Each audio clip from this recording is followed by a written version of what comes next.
안녕하세요. 강사TV의 박윤진입니다. 오늘도 반갑습니다. 네, 오늘 비주얼 PPT 컨텐츠는 댓글을 남겨주신 것 기준으로 촬영을 했습니다. 제일 먼저 이 첫 페이지를 어떻게 구상했는지, 어떻게 만들었는지, 그리고 도대체 글씨에다가 그림은 어떻게 넣었는지 이런 질문을 좀 주셨는데요. 먼저 저는 PPT를 만들기 전에 전체적인 포인트 컬러를 대충 정합니다. 빨주노초 파남보 7가지 색상 중 하나를 설정하면 편하게 작업할 수가 있는데요.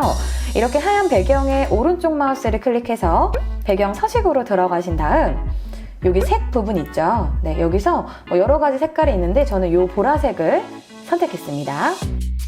그 다음에는 절반보다 조금 더 넓게 네모를 그려줬습니다. 네모를 선택하면 위쪽에 도형 서식이 활성화되는데요. 선 없음을 선택해 주고요. 그리고 채우기 색상은 이렇게 연한 회색을 선택해 주었습니다. 그 다음에 도형 효과에 그림자가 있고 바깥쪽, 안쪽 그림자가 있습니다.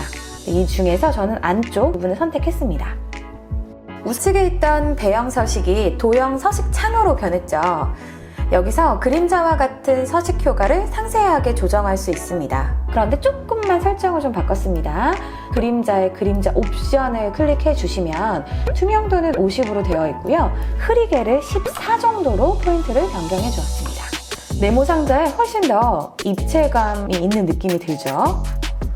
자, 다음은 이 보라색 부분에다가 주 제목과 슬로건의 글씨를 좀 써 넣어야겠죠. 간단한 팁을 드리자면 영문을 입력할 때는 꼭 Shift를 누른 채로 작성할 필요 없이 홈 메뉴에 이 도구를 클릭하면 영문을 대문자, 소문자 등으로 간편하게 바꿀 수 있습니다. 얇은 고딕체의 폰트로 설정해준 뒤 색상을 흰색으로 바꾸고 가운데 맞춤과 가운데 정렬을 해주겠습니다.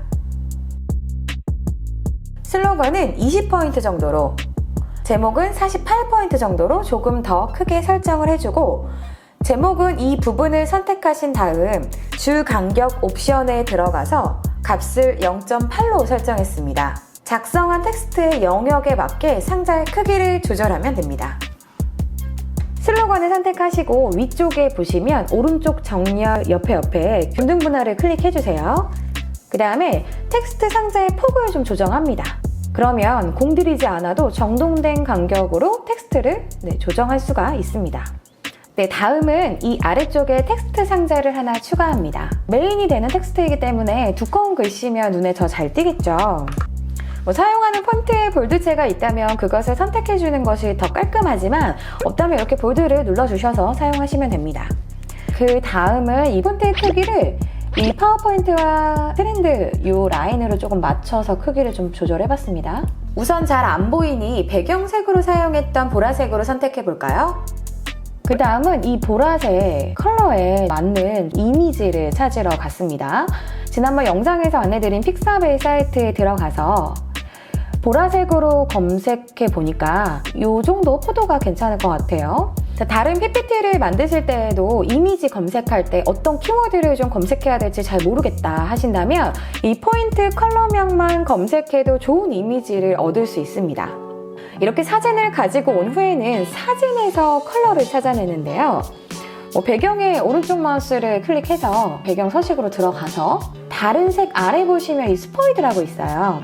이 스포이드를 선택하시고 포도 사진 어디쯤에서 원하는 색을 이렇게 클릭해 주시면 컬러가 이렇게 바뀝니다. 기본으로 제공되는 컬러 팔레트 안에서만 컬러를 사용하셨다면 이제는 이미지 안에서 컬러를 한번 뽑아보세요.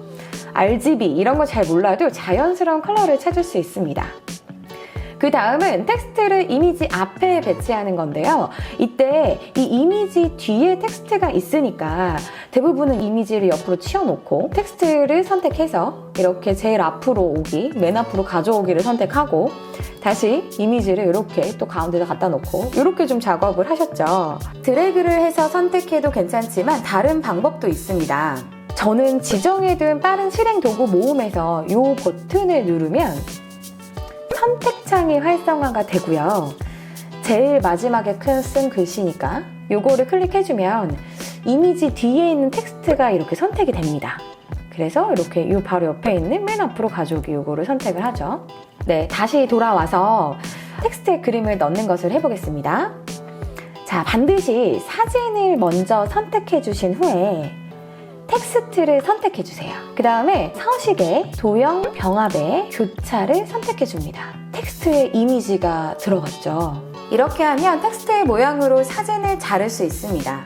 사진을 먼저 선택하는 이유는 먼저 선택하는 개체의 특성을 따라가기 때문이에요. 그래서 선택하는 순서가 바뀌면 이렇게 아무런 변화가 일어나지 않습니다. 그래서 도형 병합을 할 때는 선택하는 순서가 중요하다는 거 꼭 기억해 주세요. 이렇게만 활용해 주셔도 좋지만 조금 더 선명한 색을 표현하고 싶네요. 그래서 텍스트를 더블 클릭해서 그림 서식을 활성화합니다. 근데 여러분, 이 상자는 텍스트 상자였는데 어떻게 그림 서식이 활성화될까요? 이렇게 도형 병합을 활용하시면 텍스트도 그림으로 인식이 되어서 그림처럼 수정하고 자르고 편집하고 할 수 있습니다. 일반 텍스트 상자였을 때는 이런 것들을 사용할 수가 없으니까 그림으로 활용하시는 것이 훨씬 더 활용도가 높겠죠. 이렇게 그림 서식에서 수정해서 글씨가 더 잘 보이도록 사진 효과를 줍니다. 그리고 여기에도 그림자를 넣어서 입체적인 느낌을 강조했습니다. 그 다음 이름이나 기타 정보들을 입력해주고 가운데 정렬해줍니다. 자, 그럼 이렇게 되는데요. 이대로만 완성해도 충분하지만 그냥 딱 한 가지만 더 추가해 보도록 하겠습니다. 먼저 원을 만듭니다. 그리고 채우기 없음을 선택하고 윤곽선은 우리 뒤에서 설정했던 배경보다 조금 더 밝은 색으로 선택해 주었습니다. 그리고 네모를 하나 만들고요.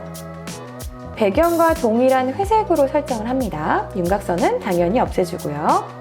그럼 원이 중간에 좀 끊어진 듯한 효과를 줍니다.